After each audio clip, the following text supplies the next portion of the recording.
对于坐骨神经痛的同学来说，我们经常会采用髋部拉伸的方式来缓解我们梨状肌的紧张问题，从而去解决我们坐骨神经痛的问题。那么首先我们来看一下我们的梨状肌长在什么位置。我们的梨状肌是长在骶骨和大转子之间，也就是我们骨盆的后侧。我们传统的拉伸方式都是骶骨不动，通过髋关节的移动去拉伸我们的梨状肌，从而释放掉我们的梨状肌紧张，解决我们坐骨神经痛的问题。那么既然我们的梨状肌长在了骶骨和大转子之间，那么我们是不是也可以采用骶骨动的方式去更好的松解到我们的梨状肌呢？答案是肯定的。在我们的呼吸当中，当我们膈肌下沉的时候，我们的盆底肌也向下移动，同时坐骨靠近，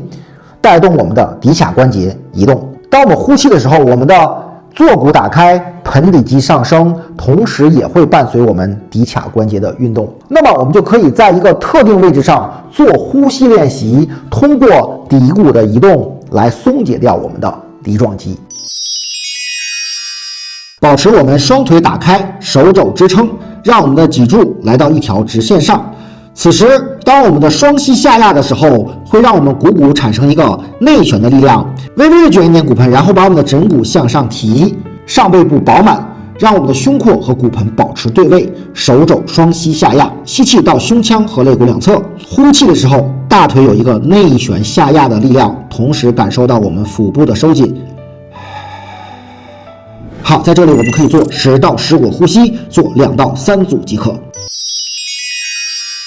好，我们站到垫子上，一脚在前，一脚在后，把我们要松解侧的这条腿放在后方，然后让这个脚微微做一点点外旋的动作，一点点就可以了。然后我们俯身屈髋屈膝，注意屈髋多一点，屈膝少一点，让我们的坐骨向后向远推，重心要放在我们要松解的这条腿的脚后跟上，然后让我们的对侧的手去摸这只脚的内踝的方向就可以了，尽量往下摸，保持脊柱的延展。好，吸气不动，呼气让我们的坐骨向后的同时手向下，注意不要再过分屈膝了，只是尽量去折髋就可以了。此时你会感到这个位置上有拉伸的感觉，每次保持60秒，可以做3组。好了，以上就是我们今天的分享。今天主要是针对坐骨神经痛的同学带来的梨状肌的不一样的松解方法。如果你已经尝试了大量通过移动髋关节来松解梨状肌的方式，并没有很好的改善你的坐骨神经痛的话，